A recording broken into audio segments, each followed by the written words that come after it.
Morning, everyone. Well, we're done with wheat. Just kind of getting ready for soybeans. We're going in and putting a new knife in these heads for soybeans.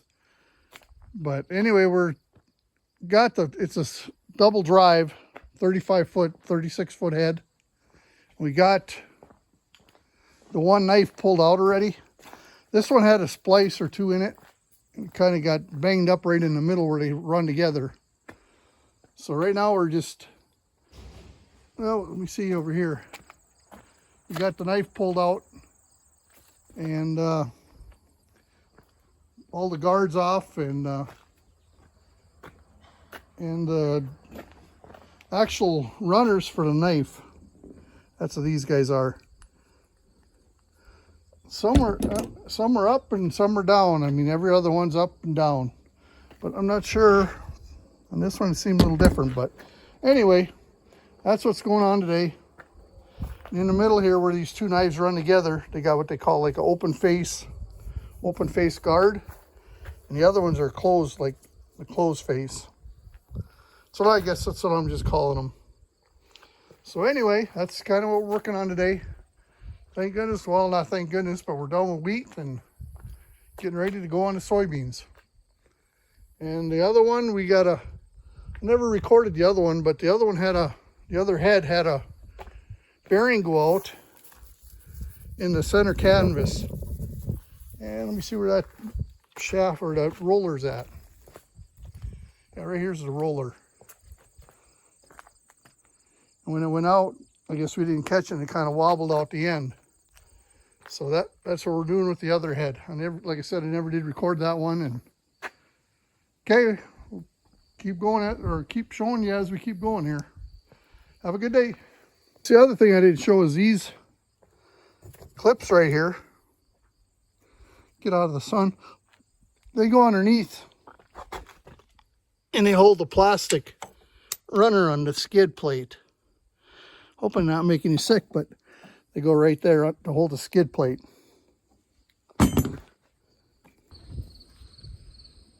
Welcome back, everyone. Well, we're starting a header project again, putting guards and new rollers on and new knife in. I left off where we tore the old knife off and the old guards, but anyway, I'll just slide over here. These are what the actual guard looks like. And then what they also got is a roller for your knife to roll on the bottom here. They got a top one and a bottom one. So every other one, you have to have a top and then a bottom to keep your knife in play. So I'll just take a little shot here and kind of show you where we're at and going about it on my own here. All right. Well, I started the end ones take a different type of guard than these here. They got what they call like an open face. So let me grab one here. If you look at it,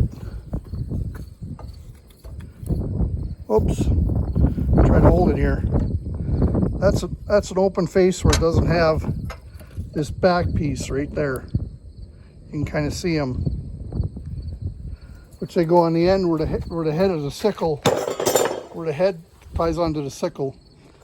And then we got plastic underneath, so when you run your header on the ground, you can you slide on the plastics, and to hold the plastics up, now let me get one of these out of the bag. Hang on right here.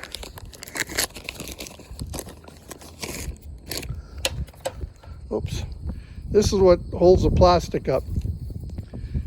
You put your guard bolt on through it, and it just, let me see if you can see it right there. It holds the plastic up. So yeah, I got a long ways to go here. I just been going at it and getting everything laid out correctly, hopefully, and keep going. So if I think of something or I miss something, I guess I'll come back. Hopefully I won't mess this thing up. All right, just hopefully it helps somebody else down the road on one of these honeybees, putting new knife and guards in it. Help the next guy out. Okay, keep in touch. Well, we got the knife back in, and we've been using it. I hope I'm not making you sick here. About a week or so. No, about 200 acres. When I put this knife in, the only issue I kind of had is right here where the knife split. There's about the width of a finger, my finger I could put in there, where they did not overlap, and I was wondering about that to see if that'd be an issue. So if you ever put these split knives in, there could possibly be a width between the two sections here of a finger width. And I put it together, and I was told it'd be okay. And yeah, it's worked. It's worked fine. So if anybody ever does one of these split knives and you see a gap there, you're okay, because they really never ever time where they're separated. So little FYI, and the knife is all back in, and we got all new guards, rollers, clamp downs underneath. So yeah, it was a pretty good project. Well, getting back to you, I got a guard. I don't know if you look down there, you can see there's a high one right about here, I think. Yeah, and look around for a hammer. Well, guess what? No hammer. Well, you know, farmer, you're gonna find something. Well, this is gonna be my hammer. Knock it down. So let's see how it works. Well, after tapping on it with my hammer, it looks quite a bit better. All right, time to get going here, get something done. Well, today's September. Not even sure of the date, but we're starting soybeans. So we'll kind of see how this goes. I'll have to miss the date, how that goes. But, all right. Starting them, so we'll see how it goes. Alright, I guess I got the date now. It's September 21st. We started beans here. And we're running moisture. We got 11.5 moisture. We sure had to do some field hopping to find a field that's ready to go. But I believe these are the 01 variety, so that's probably why we're able to go a little earlier. And we're starting beans in North Dakota, and we haven't done enough to really say what the yields are going to be or what we got, which I hate doing that anyway. Kind of you don't want to be on the brag ass side of the picture, and if they're bad, that's just what they'll be. They'll be bad. So keep in touch. By the way, the knife on this one is the one I put a new knife in. It's been working. Knock on wood. I hope I don't jinx myself. It's been working good, and I didn't show you all the nuts and the bolts of putting the knife in. I guess I didn't want to sit there and bore everybody with nuts and bolts and all that kind of stuff, but I just give a brief overview of what actually goes into a knife, or how it works. So, all right, we'll like I said, we'll keep going here.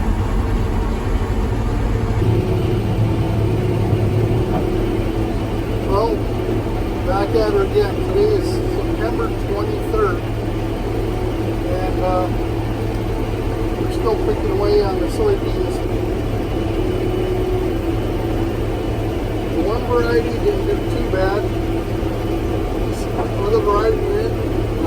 good to go. In that August, we needed some rain, or we did get rain, and then we seeded. It was a little bit too wet. We ended up what they call mudding it in.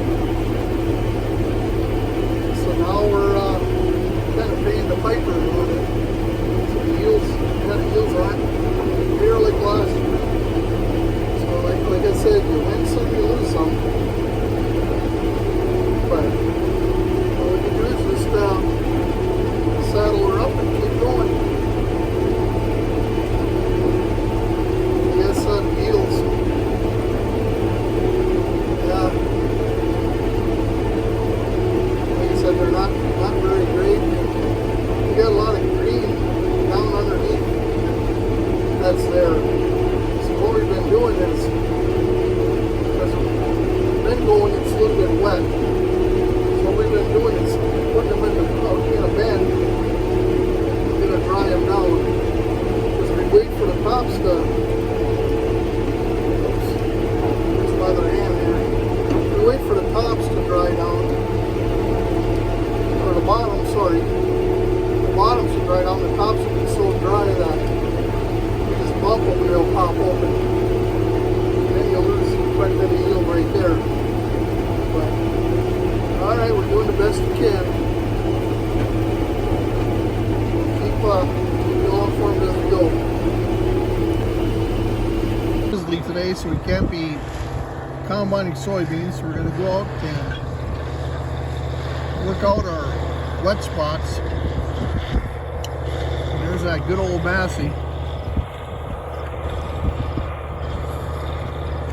It's a 4880 Massey, which is an older one, but it's good power and good motor in it still. But anyway, yeah, that's what we're doing is, you can see through here, it seems like we never get or not never, but anytime we got a wet spring, then we got to come in and excuse me, come in and work out the wet spots. If you look back there up on the hill, there's one up there, and I'm not sure how you can have a wet spot on the side of a hill, but it's just the way the ground is around here. So, just keeping informed what's kind of going on and what we're doing.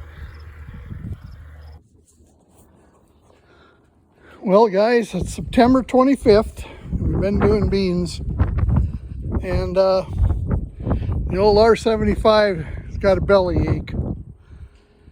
I heard some rattling going on inside when I ran the feeder house. The front end of the combine, the back end was quiet. Well, what happened is the bearing went out on the feeder house shaft in the back. And let me walk around the other side here. When that bearing went out, it shaft went crooked. And when it went crooked, it jumped the sprockets.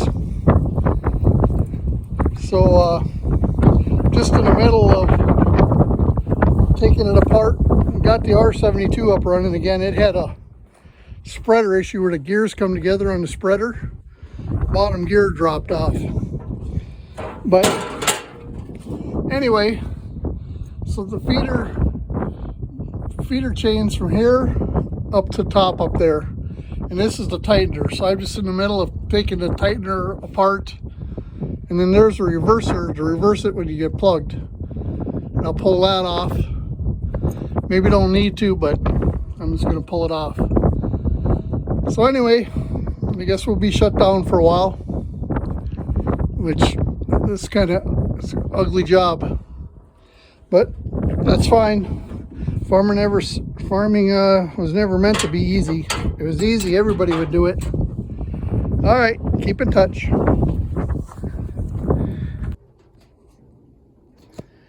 Well, let's show you the bad and the ugly. Anyway, to get to this bearing what's bad, you got to crawl into the hopper, and it's inside the hopper. Then you open up the trap or door here. You can see it got open. You can see kind of the damage to the chain where it come off the sprocket.